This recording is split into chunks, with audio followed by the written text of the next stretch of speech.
Hi everyone, आपका बहुत बहुत स्वागत है मेरे चैनल पर कहानी वाला स्वप्न। आज मैं आपको सर्च एंड रेस्क्यू ऑपरेशन की कुछ सच्ची घटनाएं बताऊंगा। ये सारी कहानियां नॉर्थ अमेरिका के ही एक सर्च एंड रेस्क्यू ऑफिसर की लिखी हुई किताब की है और ये सारी कहानियां बहुत ही ज्यादा चौंका देने वाली है। आमतौर से लोग अगर कहीं खो जाते हैं तो वो 1 या 2 दिन में उसी जगह के आसपास जरूर मिल जाते हैं, मगर इन कहानियों में ये लोग जिंदा या मरे हुए ऐसी जगहों पर पाए गए कि उनका इस तरह वहां पे पाया जाना लगभग नामुमकिन ही लगता है। ये सर्च एंड रेस्क्यू सीरीज का तीसरा एपिसोड है, तो उम्मीद है ये आपको अच्छा लगेगा। अभी बात करते हैं कॉन्टेस्ट की। हमारे पिछले वीडियो में जो सवाल पूछा था वो था कि तीसरी कहानी में जो आदमी गुम हो गया उसका नाम क्या था, और सही और सबसे पहले जवाब देने वाले सब्सक्राइबर का नाम है पुनीत। तो पुनीत जी, बहुत बहुत मुबारक हो। हमारे इस वीडियो का कॉन्टेस्ट का सवाल भी वीडियो के एंड में ही रहेगा, तो वीडियो को पूरा जरूर सुनिएगा। अगर आप चैनल पे नए हैं और अगर आपको मेरी कहानियां अच्छी लगती है तो जरूर मेरे चैनल को सब्सक्राइब कर ले।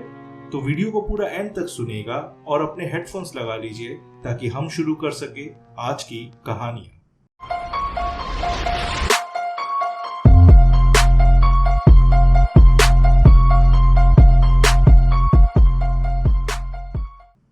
साल 1963 और तारीख 23 जून। 7 साल का लड़का ब्रूस फैरन अपने कजिन्स और चाचा चाची के साथ विंटर माउंटेन पे हाइक के लिए गया था। इनको इस माउंटेन पे पिरामिड लेक नामक एक जगह पे जाना था और इनका ये प्लान था कि इस पिरामिड लेक जगह पर 2 दिन तक कैंपिंग की जाएगी और रहा जाएगा। पूरा परिवार इस लेक पिरामिड पे पहुंचता है और वो लोग अच्छी कैंप साइट ढूंढ के एक कैंप सेटअप करते हैं। कैंप सेटअप करने के बाद सारा परिवार सोचता है क्योंकि गर्मी भी है और लेक का पानी ठंडा लग रहा है तो क्यों ना लेक में स्विमिंग की जाए। पूरा परिवार यानी ब्रूस के कजिन्स और चाचा चाची सब तैयार होते हैं लेक में स्विम करने के लिए। जब सब लोग लेक में घुसने वाले थे कि तभी ब्रूस अपने चाचा को कहता है कि उसे वॉशरूम जाना है और ये कह के वो कैंप साइट के पास की झाड़ियों में चला जाता है। 5 मिनट बाद भी जब ब्रूस वापस नहीं आता तो उसके चाचा और चाची जोरों से ब्रूस का नाम लेके चिल्लाते हैं ताकि ब्रूस झाड़ियों से बाहर आए उनके सामने। शुरुआत में तो उन्हें लगा ब्रूस छुपा हुआ होगा और मजाक कर रहा है, मगर 10 मिनट बाद उसके चाचा लेक से बाहर जाके झाड़ियों में देखते हैं तो ब्रूस सच में वहां पे नहीं था। सब लोग तब स्विमिंग बंद करके बाहर आके ब्रूस को ढूंढते हैं और लगभग 1 घंटे तक ढूंढने के बाद जब ब्रूस कहीं नहीं मिलता तब जाके वहां पे एक मिसिंग पर्सन रिपोर्ट लिखाई जाती है और ब्रूस के चाचा पुलिस और सर्च एंड रेस्क्यू टीम्स को इत्तला करते हैं। उस दिन एक बहुत बड़ा सर्च एंड रेस्क्यू मिशन चालू किया जाता है ब्रूस को ढूंढने के लिए। पूरा दिन गुजर जाता है पर ब्रूस का कहीं भी पता नहीं चलता। अगले दिन शाम के 4 भी बज जाते हैं और अब इस वक्त सर्च एंड रेस्क्यू टीम्स और ब्रूस का परिवार भी धीरे धीरे उम्मीद छोड़ रहा था कि शायद अब ब्रूस उनका प्यारा बच्चा उन्हें कभी भी ना मिले। लगभग इसी वक्त शाम के 4 या 5 बजे एक सर्च एंड रेस्क्यू ऑफिसर जो ब्रूस को ढूंढ रहा था और ब्रूस के खोने की जगह से कई किलोमीटर दूर था और एक पहाड़ के सामने खड़ा था। वो जानता था ये बच्चा इस पहाड़ पे तो नहीं हो सकता है, तो वो घूम के वापस जा रहा था कि अचानक वो देखता है कि पहाड़ पे बने हुए रास्ते से कोई नीचे उतर रहा है और वो हैरान हो जाता है क्योंकि वो बच्चा ब्रूस था। ब्रूस बिल्कुल ठीक था, बस थोड़ा भूखा था क्योंकि उसने कल से कुछ खाया नहीं था। एक बात कहनी जरूरी है कि ब्रूस जहाँ पे पाया गया था वो जगह उसके खोने की जगह से कुछ नहीं तो 30 किलोमीटर दूर थी और वो जिस पहाड़ से उतर रहा था वो एक 500 मीटर से भी ज्यादा बड़ा पहाड़ था और उसका उस पहाड़ पे बिना किसी माउंटेन क्लाइंबिंग गियर के उतरना या चढ़ना लगभग नामुमकिन था। ये भी बहुत ही अजीब बात थी कि एक 7 साल का बच्चा सिर्फ 30 घंटों में इस जंगल में कैसे 30 किलोमीटर दूर पहुंच सकता है। ब्रूस को जब पूछा गया तो उसने कहा उसे याद नहीं है कि वो कैसे वहां पहुंचा या फिर कैसे खोया। उसे याद है कि वो वॉशरूम करने गया था और फिर उसे याद है कि वो एक झरने से पानी पी रहा था और फिर रात में वो सो रहा था। ब्रूस ने ये भी कहा कि वो जहाँ पे सो रहा था उस जगह पे बहुत सारे जानवर भी थे और वो उसे रात भर दूर से देख रहे थे। ब्रूस का मेडिकल चेकअप भी होता है और वो बिल्कुल ठीक था। ब्रूस जब जरा और बड़ा हुआ तब भी उसे जब पूछा गया तो उसे कुछ याद नहीं था कि उन 30 घंटों में क्या हुआ था। सर्च एंड रेस्क्यू टीम्स ने अंदाजा ये लगाया था कि हो ना हो जरूर ब्रूस को किसी ने किडनैप कर लिया था और फिर बाद में या तो ब्रूस किसी तरह वहां से भाग निकला या फिर उसी किडनैपर ने ब्रूस को रिहा कर दिया होगा। यही एक कारण समझ में आता है कि कैसे ब्रूस 30 किलोमीटर दूर पहुंच सका और उसके सिवा और कुछ तो मुमकिन नहीं है। तो दोस्तों, क्या लगता है आपको ब्रूस कैसे इतने दूर पहुंचा और उसके साथ क्या हुआ होगा? मुझे कमेंट करके जरूर बताएं।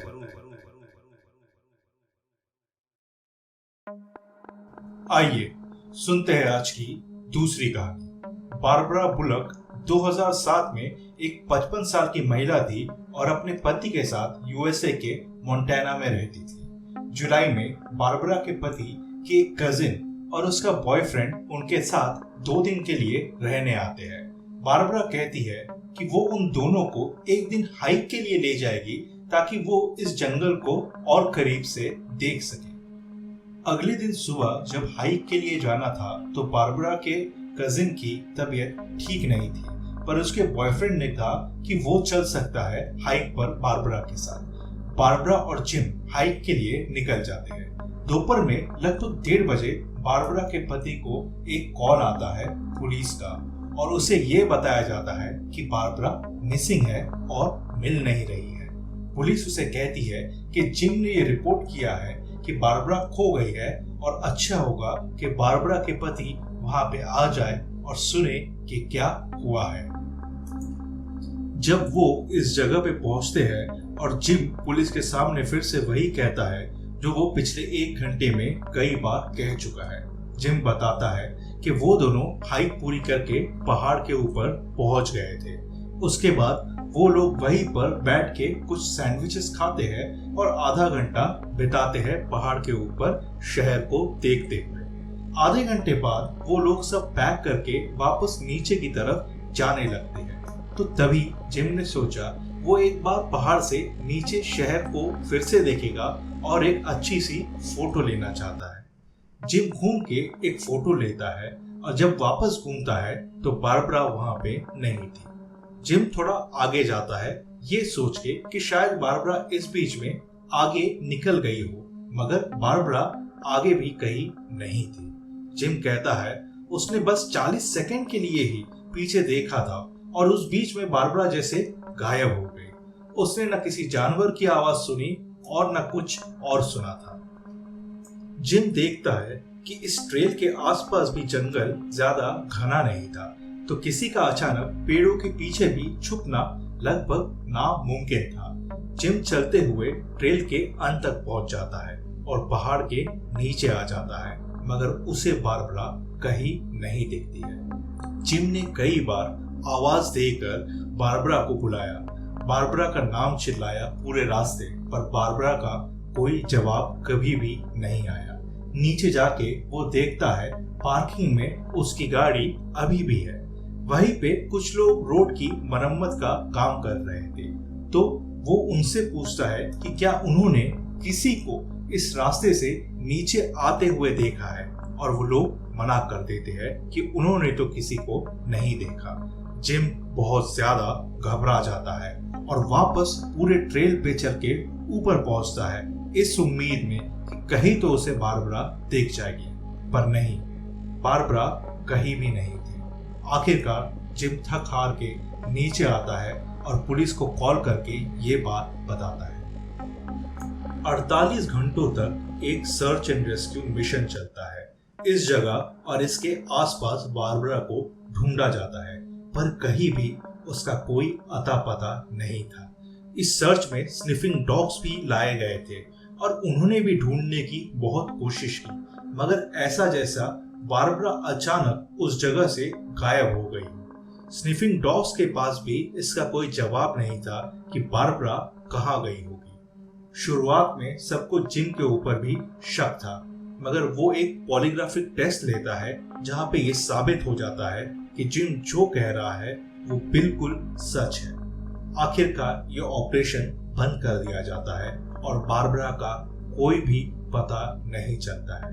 यहाँ तक कि आज भी बारबरा का कोई पता नहीं चला है कि उसके साथ उस दिन क्या हुआ था और वो अचानक ऐसे कैसे और कहां गायब हो गई होगी। दोस्तों, आपको क्या लगता है कि बारबरा के साथ क्या हुआ होगा?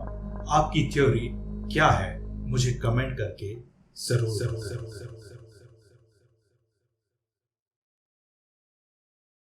आइए सुनते हैं आज की तीसरी कहानी। साल 1910 था और उस वक्त एक 23 साल का आदमी ओलिवर मोंटाना स्टेट में एक लोकोमोटिव इंजीनियर का काम करता था।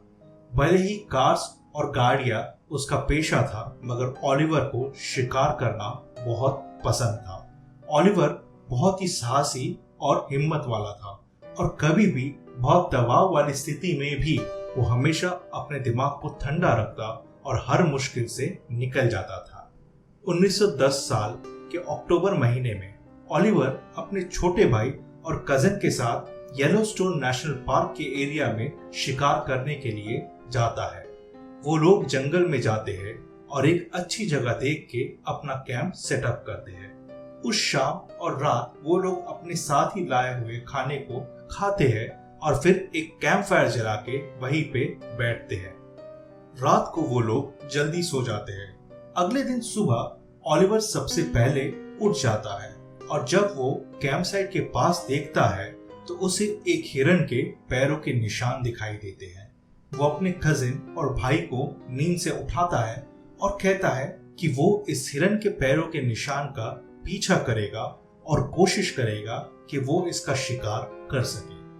उसका भाई और कजिन इस बात को मान जाते हैं और ओलिवर उन पैरों के निशान का पीछा करते हुए निकल जाता है। शाम हो जाती है और अंधेरा होने पे आ जाता है। अब ओलिवर के भाई और कजिन बहुत घबरा जाते हैं क्योंकि वो सुबह से इस हिरन के पीछे गया है और अभी तक वापस नहीं आया।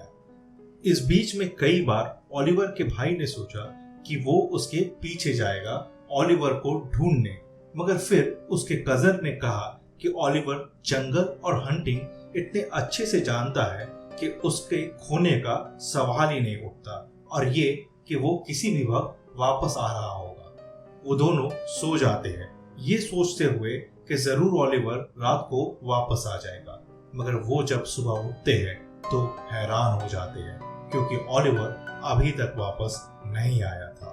वो दोनों जंगल के बाहर जाते हैं और अपने साथ अपने परिवार के 2 और लोगों को ले आते हैं ओलिवर को ढूंढने के लिए। जब वो सब ओलिवर के पैरों के निशान को फॉलो करते हैं तो पाते हैं कि उसके पैरों के निशान एक छोटी सी नदी के पास जाते हैं और नदी के साथ साथ लगभग 5 किलोमीटर दूर तक उसके पैरों के निशान पाए जाते हैं। मतलब वो नदी के किनारे से 5 किलोमीटर चलते हुए गया था और उसके बाद वहीं पे एक जगह पे कुछ लकड़ियां भी मिलती है, ऐसे जैसे कि वहां पे किसी ने कैंप फायर जलाई हो। उसके बाद ओलिवर के पैरों के निशान थोड़ा और आगे जाके उस छोटी नदी में घुसते हुए दिखते हैं। ये छोटी नदी का पानी बहुत ही कम था, लगभग किसी के घुटने से ऊपर नहीं होगा, तो फिर इसमें किसी के भी डूबने का तो सवाल ही नहीं उठता। मगर जब उन्होंने आगे पीछे कई किलोमीटर तक ढूंढा तो उसके बाद ओलिवर के पैरों के निशान नहीं मिले। चारों तरफ बर्फ पड़ी हुई थी और स्नो हुआ था, तो जैसे पहले उसके पैरों के निशान मिले थे वैसे ही उस नदी से बाहर आते हुए उसके पैरों के निशान होने चाहिए थे, पर वो निशान कहीं भी नहीं थे। तभी उसका कजिन उस जंगल से बाहर जाके पुलिस में एक रिपोर्ट करता है और तभी ओलिवर को ढूंढने के लिए एक सर्च एंड रेस्क्यू मिशन चालू किया जाता है। 2 दिनों तक पूरा जंगल, पूरी नदी, सब कुछ ढूंढ लिया जाता है, पर नहीं ओलिवर और नहीं उसके पैरों के निशान कहीं मिलते हैं या दिखाई देते हैं। ऐसे जैसे वो नदी में जाने के बाद कभी उसमें से निकला ही नहीं होगा। तीसरे दिन एक सर्च एंड रेस्क्यू ऑफिसर जब एक छोटी सी पहाड़ी के पास जाते हैं और देखते हैं कि वहां पे एक कैंप फायर है और बूट्स भी रखे हुए हैं, मगर कोई आदमी आसपास नहीं है। वो ऑफिसर देखता है बूट्स के पास से ही पैरों के निशान है, मगर ये निशान खाली पैरों के हैं। निशान ऐसे थे कि कोई बर्फ पे खाली पैर चल रहा होगा। वो ऑफिसर इन पैरों के निशान को फॉलो करते हुए जाते हैं और देखते हैं कि फिर से ये निशान एक पहाड़ की तरफ जा रहे थे। अंधेरा भी हो चला था, तो तब वो ऑफिसर सोचता है कि क्या उसे अभी इन निशान का पीछा करना चाहिए या फिर वापस जाके और लोगों को लाना चाहिए। पर तभी उसे दिखता है कि आगे पहाड़ पे कोई चल रहा है। वो समझ जाता है ये जरूर वही आदमी है जिसके पैरों के निशान का पीछा ये ऑफिसर कर रहा है, और हो ना हो ये ओलिवर ही है। वो आवाज देके उसे रोकने की कोशिश करता है, मगर वो आदमी नहीं रुकता है, बस आगे बढ़ता जाता है। वो अपनी बंदूक निकाल के हवा में फायरिंग करता है ताकि वो आदमी रुक जाए, मगर फिर भी वो आदमी पहाड़ पे चढ़ते ही जा रहा था और रुक नहीं रहा था।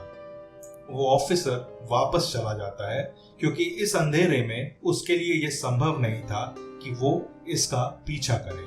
ऑफिसर वापस जाके सबको बताता है और अगले दिन सुबह उसी जगह पे सारे सर्च एंड रेस्क्यू ऑफिसर्स जाते हैं और सर्च शुरू करते हैं। पर दिक्कत ये थी कि पिछले रात इतनी ज्यादा बर्फ गिरी थी कि अब उस आदमी के पैरों के निशान ढक गए थे और कोई भी पैरों के निशान नहीं दिख रहे थे। सर्च एंड रेस्क्यू टीम्स अगले 2 दिनों तक ढूंढती है, मगर ओलिवर का कोई पता नहीं चलता है। ओलिवर का कभी भी उसके बाद पता नहीं चला था और वो जैसे पूरी तरह गुम हो गया।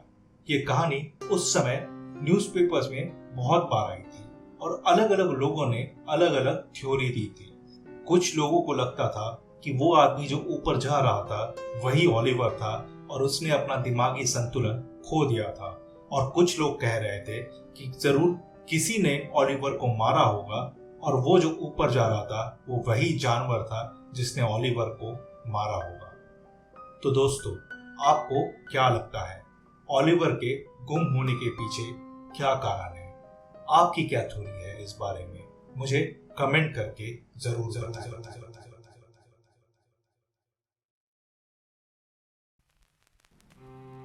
तो दोस्तों, कैसी लगी आपको सर्च एंड रेस्क्यू की ये 3 कहानियां? मुझे कमेंट करके जरूर बताएं। मुझे ये भी बताएं इसमें से आपको सबसे अच्छी कहानी कौन सी लगी। दोस्तों, आप मुझे नए नए आइडियाज भी दे सकते हैं कि आपको किस तरह के वीडियोस और कैसी कहानियां पसंद है और आप क्या सुनना चाहते हैं, ताकि मैं आपके लिए वैसे ही वीडियोस और वैसी कहानियां ला सकूं। कहानियों को जरूर अपने दोस्तों के साथ भी शेयर करें ताकि हमारी रीच थोड़ी और बढ़े और मुझे भी ये कहानियां बनाते रहने का मोटिवेशन आए।